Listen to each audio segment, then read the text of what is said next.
রমজানে আপনাদের ভয়াবহ বিপদ অপেক্ষা করছে। বলতে পারেন যে ভবিষ্যৎবাণী করে গেল নাকি? দেখেন না কি হয়। কথাটা আগে শোনেন তো, কথাটা শুনে আগে দেখেন তো কি হয়। ইসলামিক সলিউশন কি? অন্যের পাশে দাঁড়ানো। ইসলামিক সলিউশন কি? অপচয় কমানো। ইসলামিক সলিউশন কি? জাকাতগুলো দেয়া। যখন ধনীরা জাকাতগুলো দেয়া শুরু করবে তখন দরিদ্রর পেটে গিয়ে ভাত পড়বে। 5টা খেজুরে ইফতার করা হয়ে যায়, 10টা খেজুর খাওয়ার দরকার নাই, 5টা খেজুর দান করে দিবেন। পারা যাবে ইনশাল্লাহ? যদি আপনার একটা কাপড়, একটা ড্রেসে ঈদের পোশাক হয়ে যায়, আরেকটা কেনার দরকার নাই, ওইটা অন্য কাউকে দান করে দিবেন ইনশাল্লাহ। পারা যাবে? বাংলার মাটিতে প্রতি 5 জন মানুষের মধ্যে একজন হচ্ছে দারিদ্র সীমার নিচে বাস করে। আমাদের দেশে দারিদ্রের হার কত? কত পার্সেন্ট? কত পার্সেন্ট বলেন? 20%। কত পার্সেন্ট?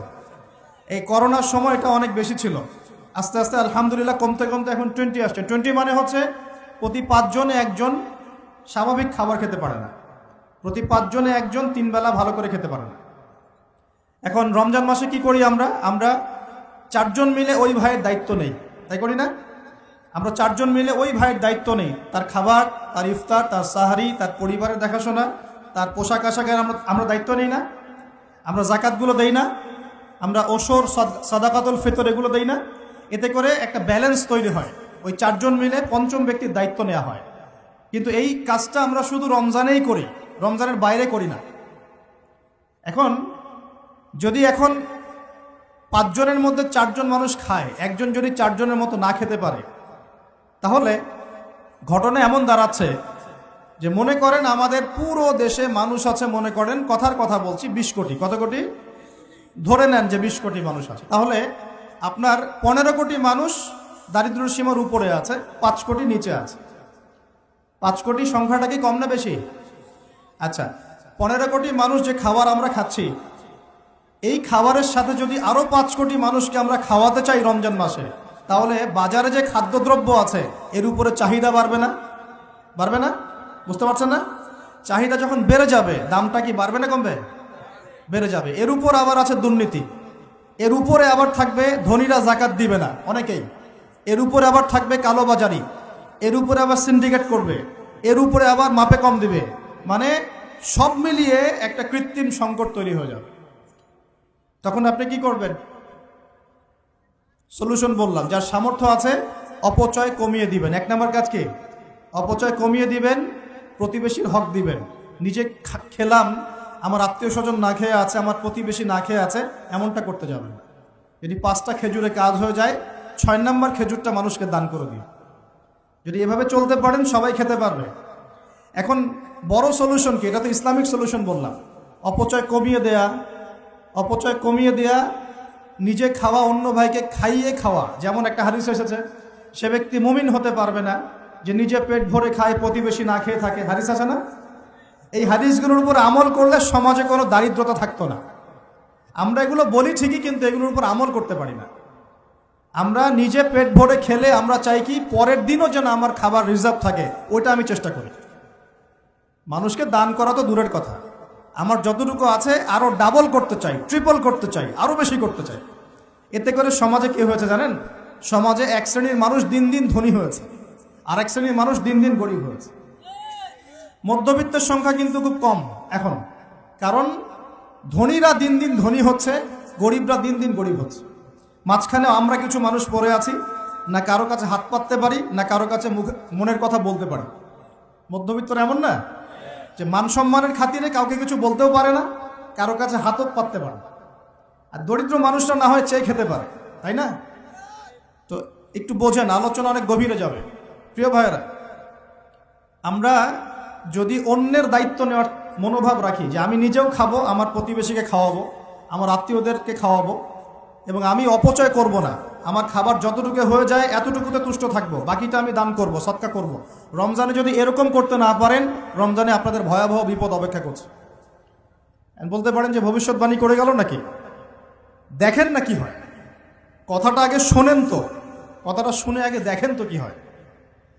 ইসলামিক সলিউশন কি? অন্যের পাশে দাঁড়ানো। ইসলামিক সলিউশন কি? অপচয় কমানো। ইসলামিক সলিউশন কি? জাকাতগুলো দেয়া। যখন ধনীরা জাকাতগুলো দেয়া শুরু করবে তখন দরিদ্রর পেটে গিয়ে ভাত পড়বে। ধনীদের সম্পদে যে জাকাত আছে, এই জাকাতগুলো যখন আপনারা সুষ্ঠুভাবে বন্টন করবেন, তখন গরিবের পেটে ভাত পড়বে। শুধু এইসব তন্ত্রমন্ত্র আর খাতা কলমের ইকোনমিক্স দিয়ে সমাজে শান্তি প্রতিষ্ঠা হবে না। খাতা কলম বইপত্রের অর্থনীতি দিয়ে সমাজে শান্তি প্রতিষ্ঠা হয় না, বরং সমাজে কি হয়? পুঁজিবাদ হয়। পুঁজিবাদ কি জিনিস? ধনী দিন দিন ধনী হতে থাকবে, এক শ্রেণীর মানুষের কাছে ধন সম্পদ কেন্দ্রীভূত হতে থাকবে, এক শ্রেণীর নির্দিষ্ট একটা শ্রেণীর কাছে ধন সম্পদ কুক্ষিগত হতে থাকবে, বাকিদের রক্ত চুষে চুষে এরা বড়লোক হবে। এখন এই সবার রক্ত চোষা সুদভিত্তিক অর্থনীতি চলছে সারা বিশ্বে। এগুলো খাতা কলমের অর্থনীতি। বাস্তবের অর্থনীতি এমন হওয়া উচিত, ধনী যারা আছেন তাদের সম্পদের যে জাকাত আসবে, এই জাকাতটা দরিদ্রদের মধ্যে বন্টন করতে হয়। যদি এটা করতে পারতেন, সমাজের সবাই 3 বেলা খেতে পারতো, না খেয়ে মরতো না। কে শুনবে কার কথা? এগুলো তো বললেও সমস্যা, করলেও সমস্যা। কারণ আমরা বললে হয়ে যাব ধর্মান্ধ, আর যদি মুসলিমরা করে তারা হয়ে যাবে সন্ত্রাসী। আশ্চর্য একটা অবস্থা। সারা বিশ্বে যারা একনিষ্ঠভাবে ইসলাম পালন করতে চায়, ওদেরকে সারা বিশ্বে মৌলবাদী বলে প্রচার করা হয়েছে। অথচ সমাধান কিন্তু এখানেই। এই যে আমার হাতে যে কিতাবটা দেখছেন, এই কিতাবের মধ্যে আল্লাহ পাক সমস্ত বিষয়ের সমাধান নাজিল করেন নাই? এটা মুখে বলছি আমি, ঠিক। কয়জন বিশ্বাস করে কথা? কয়জন সত্যি মন থেকে বিশ্বাস করে যে আল কোরআনুল কারীমে সত্যি সত্যি আল্লাহ পাক সমস্ত বিষয়ের সমাধান নাজিল করেছে? আজকে জুমার দিন, জুমার দিনে সূরা কাহফ পড়তে হয়, তাই না? এই সূরা কাহফের 54 নম্বর আয়াতে, কত নম্বর? 54 নম্বর আয়াতে আল্লাহ পাক বলছেন, ওয়ালাকাদ সাররাফনা ফি হাযাল কুরআন লিন-নাস মিন কুল্লি মাসাল। আল্লাহ বলেছেন, দেখে নিন।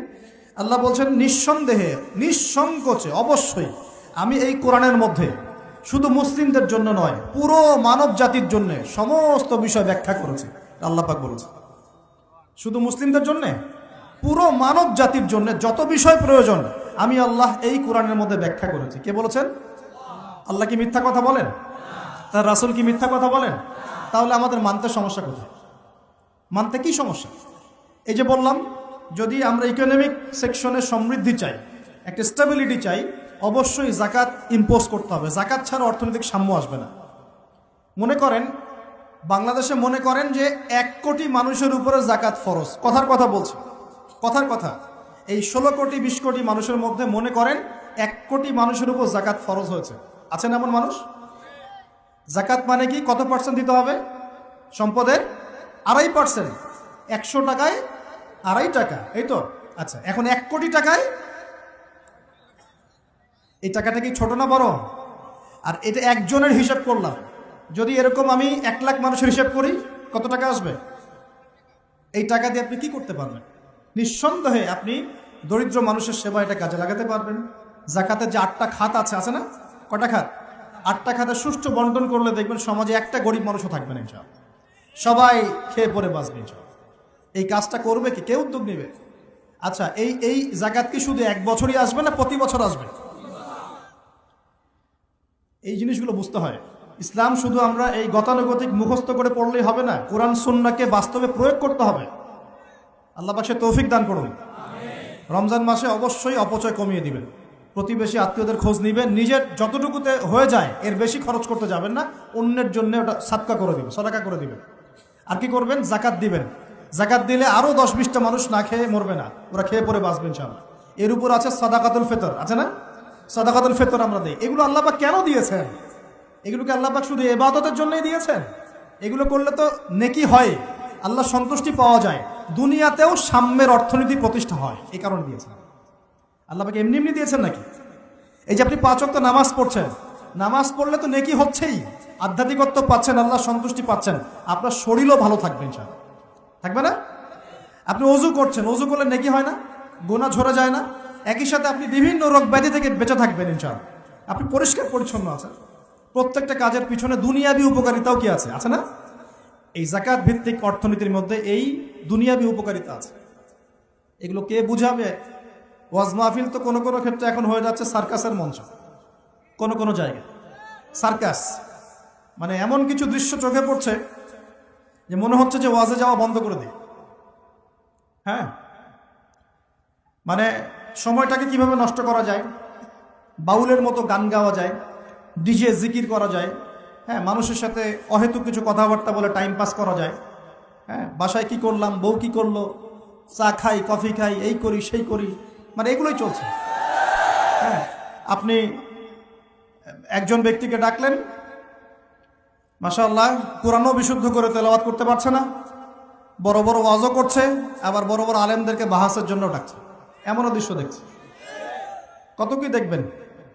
আর এগুলো দুটো কারণে সারা দেশে এখন ভাইরাল হচ্ছে। দুটো কারণ, একটা হচ্ছে আমাদের একটা নিচু মানসিকতা আছে আমাদের মধ্যে, সেটা হচ্ছে আমরা হচ্ছে ট্রল প্রিয় যাত্রী। আমরা ট্রল করতে বেশি ভালোবাসি, মজা করতে বেশি ভালোবাসি, মজা ফান ইয়ারকি ফাইজলামি করতে আমরা বেশি ভালোবাসি। এটা একটা আমাদের দোষ। আরেকটা দোষ হচ্ছে আমরা চিলে কান নিল টাইপের মানুষ।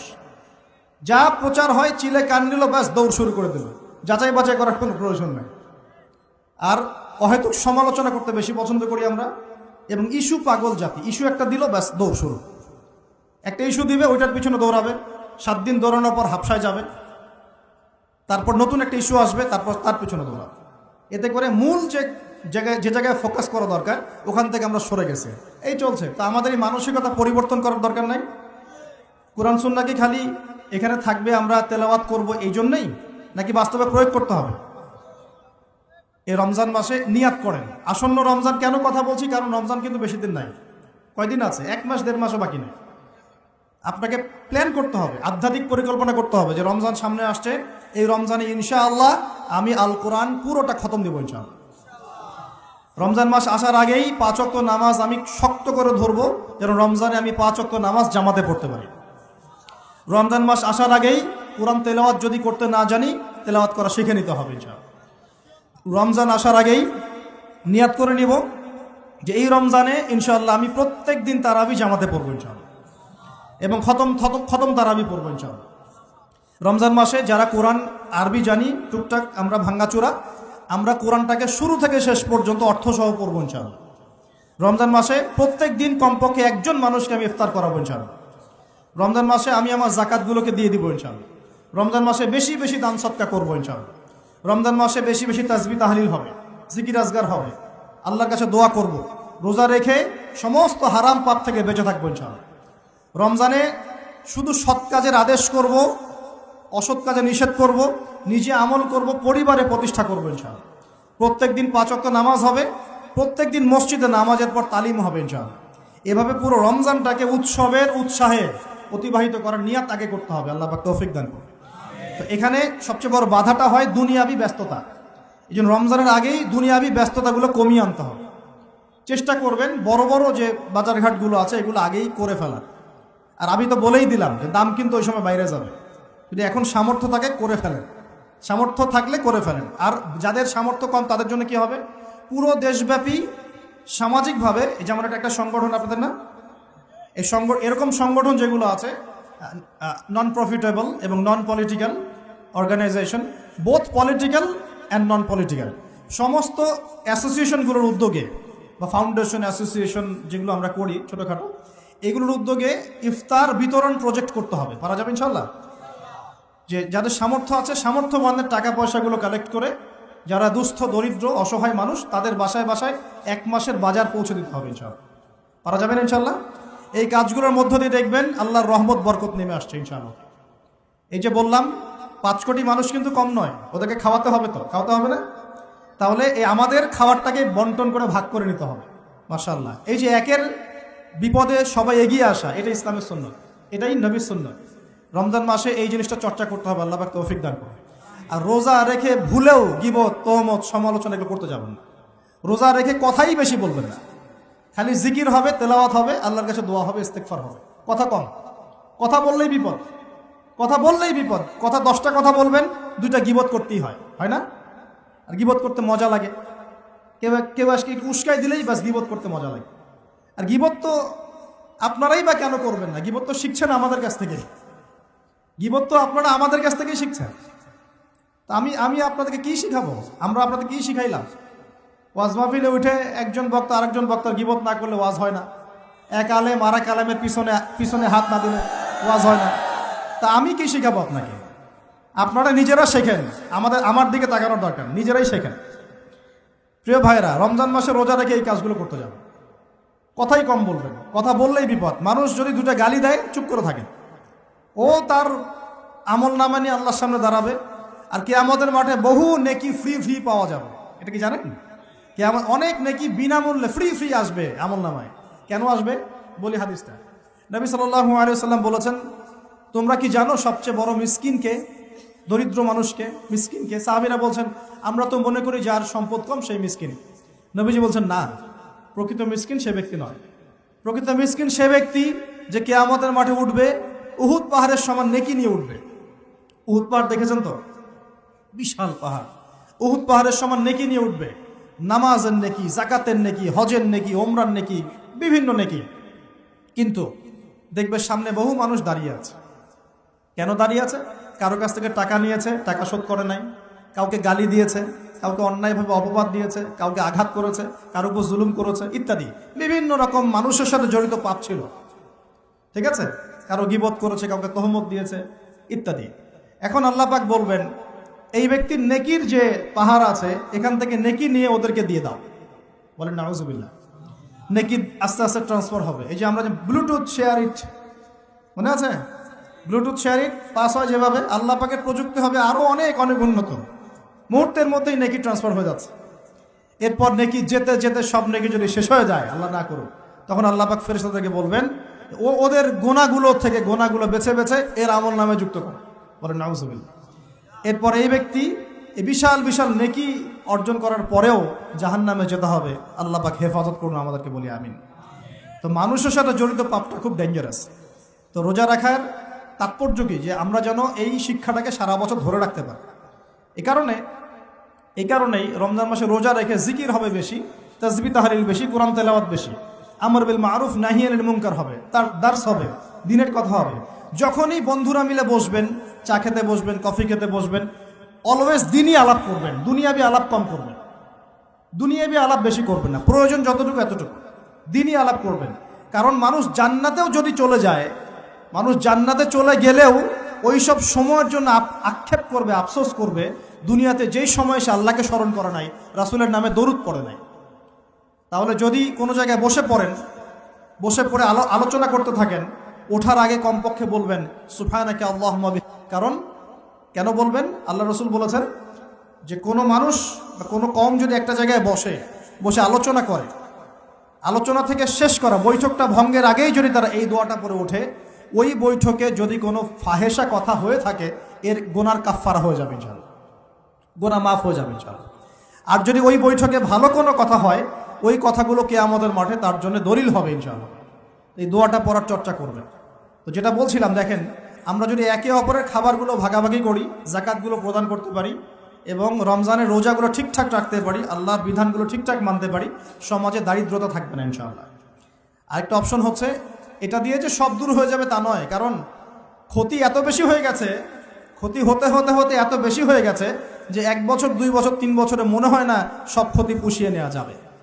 যারা অর্থনীতি বোঝেন তারা বুঝবেন। নামতে নামতে নামতে এমন একটা জায়গায় চলে আসছি যে হুট করে যে একদম সব ঠিক হয়ে যাবে, এটা চিন্তা করলে ভুল হবে। আরেকটা উপায় কি? উপায় হচ্ছে এই যে খাদ্যগুলোর উপর চাপ বাড়বে মার্কেটে, অতিরিক্ত খাদ্য আমদানি করা। কি করা?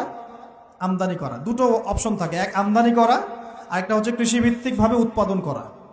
দুটো। তো আমরা রিপোর্টগুলো দেখছি যে কৃষিভিত্তিক প্রবৃদ্ধির হার কমে যাচ্ছে। কি হয়েছে?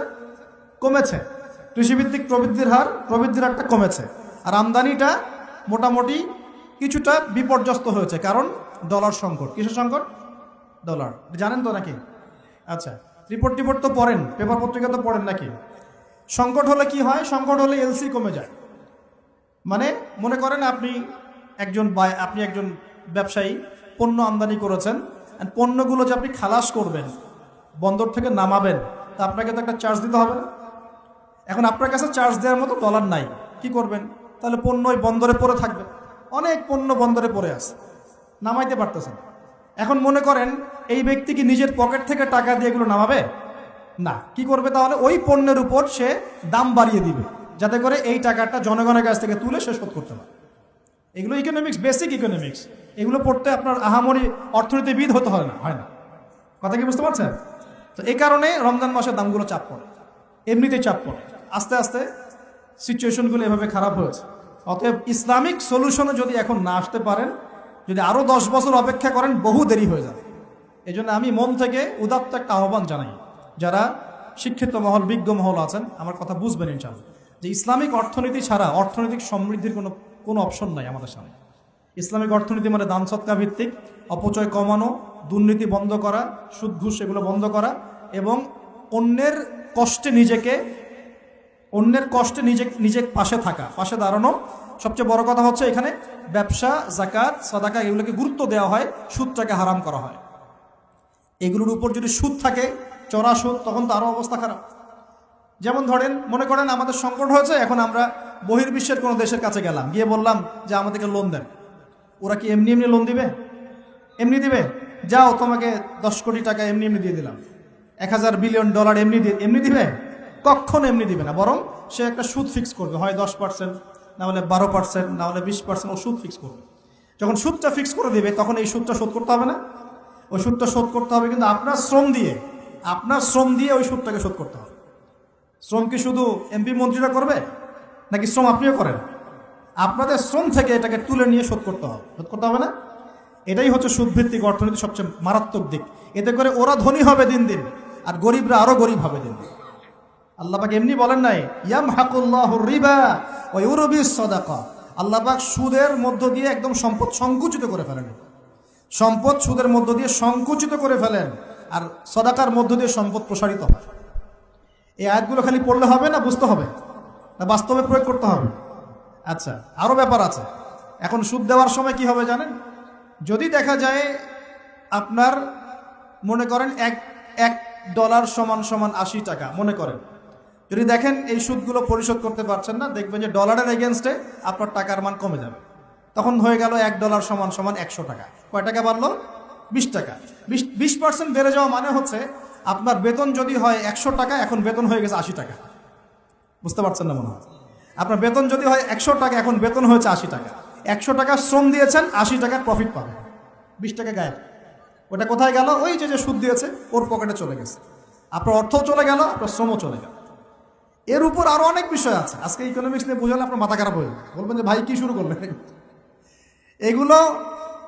এগুলো শুধু অর্থনীতির কথা নয়, এগুলো ইসলামের কথা। কিসের কথা? আল্লাহ রাব্বুল আলামিন এই কিতাবের মধ্যে প্রতিটা বিষয়ের সমাধান দিয়েছেন। প্রত্যেকটা বিষয় আল্লাহ পাক এই সংকটগুলোর সমাধান দিয়েছেন। তোমরা অপচয় বন্ধ করো। কি বন্ধ করো? অপচয় বন্ধ করো। নিশ্চয়ই অপচয়কারীরা শয়তানের ভাই। নিশ্চয়ই কি অপচয়কারীরা? আমরা একটু ওয়াদা করতে পারি যে আমরা ইনশাআল্লাহ এই রমজান থেকে অপচয় বন্ধ করে ফেলবো। কোনো প্রকার অপচয় করবো না ইনশাআল্লাহ। না সময় অপচয় করব, না গ্যাস, না পানি, না তেল, না টাকা, না কিছুই অপচয় করবো। পারা যাবে ইনশাআল্লাহ? বরং যেটা আমি বাঁচাতে পারবো সেটা আমি আমার পরিবারের জন্য তো সেভ করবই, পাশাপাশি আমার প্রতিবেশী, আমার আত্মীয় এবং দুস্থ মানুষের কল্যাণে ব্যয় করবো। পারা যাবেন ইনশাআল্লাহ? এই জিনিসটা একাকী করব, যদি আমার কোনো অ্যাসোসিয়েশন থাকে সে তার আন্ডারে করবো, আরও যদি বড় কোনো দায়িত্ব থাকে তার আন্ডারে করবো ইনশাআল্লাহ। পারা যাবে ইনশাআল্লাহ? 1 নাম্বার শিক্ষা। 2 নাম্বার, আপনাদের সবার জাকাতগুলো অবশ্যই দেওয়ার ব্যবস্থা করবেন। পারবেন ইনশাআল্লাহ? জাকাতের খাত 8টা। ওলামায়ে কেরামের কাছে জিজ্ঞাসা করে নেবেন কোন কোন খাতে জাকাত দেওয়া যায়, আপনাকে বলে দিবেন ইনশাআল্লাহ। সূরা তাওবার 60 নম্বর আয়াত। সূরা তাওবার 60 নম্বর আয়াতে জাকাতের খাতগুলো বর্ণনা করা আছে। এখানে একটা কথা বলি, অমুসলিমদেরকেও জাকাত দেওয়া যায়। জাকাতের যে খাতগুলো আছে না, 8টা খাত, এর মধ্যে একটা খাত আছে অমুসলিমকেও জাকাতের টাকা দেওয়া যায়। কেন দিব না আমরা? যদি একজন অমুসলিম ভাই খুব দরিদ্র হয়, তার পাশে দাঁড়ানোর দরকার নাই? সে কি মানুষ না? তার সাথে কি আমরা শত্রুতা পোষণ করব? তাকে ঘৃণা করব?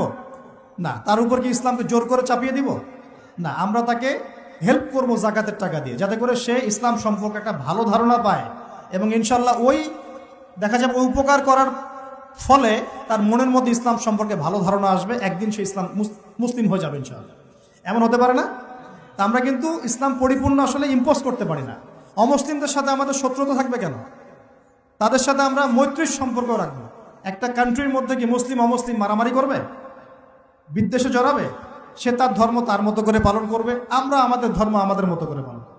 বরং কুরআন বলছে জাকাতের যে সম্পদ, যে খাত আছে, এই খাতের মধ্যে ওয়াল মুআল্লাফাতু কুলুবুহুম একটা খাত আছে। তাদের অন্তরকে আল্লাহর দিকে আকৃষ্ট করার জন্য অমুসলিমদেরকেও জাকাত দেওয়া যায়। তো আমরা সবাই জাকাতগুলো দিব তো ইনশাআল্লাহ? এরপরে আছে সাদাকাতুল ফিতর, এটাও দেওয়ার চেষ্টা করবেন। এটা তো আপনারা জানেন সাদাকাতুল ফিতর দিতে হয়। এরপরে রমজানে বেশি বেশি দান সাদাকা করবেন। এগুলো কিন্তু অপচয় হচ্ছে না, এগুলো পরকালে সঞ্চয় হচ্ছে ইনশাআল্লাহ। এই দান সদকা পরকালে সঞ্চয় হচ্ছে না। আল্লাহ রাসূল বলেছেন যে একটা খেজুর দান করে, একটা খেজুর হালাল উপার্জন থেকে একটা খেজুরও যদি দান করে, এই দানটাকে আল্লাহ পাক বড় করতে থাকেন, আদর মহব্বত করে বড় করতে করতে করতে পাহাড়ের সমান বাড়িয়ে দেন। বলেন সুবহানাল্লাহ। আরেকটা হাদিসে নবীজি বলেছেন, তোমরা এক টুকরো খেজুর দান করার বিনিময়ে হলেও জাহান্নামের আগুন থেকে বাঁচার চেষ্টা করো। প্রিয় ভাইরা, রমজান মাসে আমলগুলো করার চেষ্টা করেন, ইনশাআল্লাহ তাআলা সমাজের সংকটগুলো কেটে উঠবে ইনশাআল্লাহ। যদি এগুলো বাংলার মানুষ আমল করতে ব্যর্থ হয়, দেখেন রমজান মাসে কি হয়। আমরা আল্লাহ না করুক, তবে ভয় করছি রমজান মাসে একটা অর্থনৈতিক সংকট হয়ে যেতে পারে। আল্লাহ পাক আমাদেরকে বোঝার তৌফিক দান। প্রিয় ভাইয়েরা, আরও যে বিষয়গুলো বলছিলাম, রমজান মাস আসার আগেই এই কিতাব, আল্লাহ পাকের কিতাব, অবশ্যই তেলাওয়াত করা শিখে নেন। সবাই তেলাওয়াত করতে পারি তো ইনশাআল্লাহ? আমি একটা সিস্টেম শিখিয়ে দিচ্ছি। প্রত্যেক দিন এক পারা করে পড়বেন, প্রত্যেক দিন এক পারা, তাহলে 30 দিনে আপনি 30 পারা পড়ে শেষ করে দেবেন। এতে করে চাপও পড়বেন আপনার উপর বেশি, আপনার বিরক্তিবোধ আসবে না, অন্য কাজগুলো করতে পারবেন। 1 ঘন্টা 1.5 ঘন্টার মধ্যে এক পারা পড়ে শেষ করে ফেলবেন। পারা যাবে ইনশাআল্লাহ? ইনশাআল্লাহ তাআলা। আল্লাহ পাক সবাইকে কোরআন পড়ার তৌফিক দান করুন এবং অর্থসহ বুঝে পড়ার তৌফিক দান করুন। আর কোরআন তেলাওয়াত কিন্তু শিখতে হবে ভালো করে। কোরআন তেলাওয়াতটা ভালো করে না শিখলে যা হয়, সারা জীবন ভুল তেলাওয়াত করে যাবেন, অর্থ বিকৃত হয়ে যাবে, অর্থ কিন্তু পাল্টে যাবে। রমজান আসতে যে সময়টা বাকি আছে, এই সময়ের মধ্যেই কোরআন তেলাওয়াত করা শিখে নেন। আল্লাহ পাক তৌফিক এনায়েত করুন, আমিন। আর যদি রমজান মাসে অনলাইনে কোর্স করতে পারেন, ইনশাআল্লাহ নিয়াত করেছি পুরো রমজান মাস অনলাইনে কোরআন শেখানো হবে ইনশাআল্লাহ তাআলা, 1 ঘন্টা করে। যারা ক্লাস করতে পারবেন তারা ক্লাস করবেন। এরপর রমজানের আরেকটা কথা বলে সামনে যাব, সেটা হলো তারাবির নামাজ তো আমরা পড়ি। এর পাশাপাশি শেষ রাত্রে গিয়ে কমপক্ষে 2 রাকাত নামাজ পড়ার চেষ্টা করবেন। কখন? একদম সাহারি করার আগে আগে, সাহারি করার একটু আগে আগে, কমপক্ষে আধা ঘন্টা আগে হলে ওঠার চেষ্টা করবেন। কমপক্ষে 2 রাকাত নামাজ হলে পড়ার চেষ্টা করবেন, কারণ ওই সময় দোয়া ইনশাআল্লাহ ডাইরেক্ট কবুল হয়ে যাবে ইনশাআল্লাহ। আর রোজাদারের দোয়া খুব বেশি কবুল হয়, রোজাদারের দোয়া কিন্তু খুব বেশি কবুল হয়। 3 ব্যক্তির দোয়া ফেরত দেওয়া হয় না, রোজাদারের দোয়া ফেরত দেওয়া হয় না। আর সন্তানের জন্য পিতার দোয়া ফেরত দেওয়া হয় না। আর যে মুসাফির, আমরা মুসাফিরের দোয়া আল্লাহ ফেরত দেন না। আলহামদুলিল্লাহ, আমরা দোয়া করি আল্লাহ পাক আমাকে সহ আপনাদের সবাইকে রমজান মাসে সুস্থতার সাথে সমস্ত রোজা রাখার তৌফিক দান করুন এবং রমজান মাসে কোরআনকে সময় দেওয়ার তৌফিক দান করুন, কোরআন পড়া, বোঝা, গবেষণা করার তৌফিক দান করুন, অন্যকে কোরআন শেখানোর তৌফিক দান করুন। আল্লাহ পাক রমজান মাসে আমাদের সবার অর্থনৈতিক সচ্ছলতা দান করুন এবং রিজিকের মধ্যে বরকত আল্লাহ দান করুন। আল্লাহ পাক আমাদের কৃষির মধ্যে বরকত দান করুন, আল্লাহ পাক আমাদের ব্যবসার মধ্যে বরকত দান করুন, আল্লাহ পাক আমাদের দান সৎকার মধ্যে বরকত দান করুন। এবং আল্লাহ রাব্বুল আলামিন আমাদের সবাইকে রমজান মাসে তারাবি, তাহাজ্জুদ, জিকির, আজগার, তাসবিহ, তাহলিল, ভালো কাজের আদেশ, অন্যায় নিষেধ, এই কাজগুলোতে ব্যস্ত থাকার তৌফিক দান করুন। আমরা দোয়া করি আল্লাহ রাব্বুল আলামিন আমাদের সবাইকে যেন পারিবারিকভাবে, সামাজিকভাবে এবং রাষ্ট্রীয়ভাবে ইসলাম পালন করার তৌফিক দান করেন।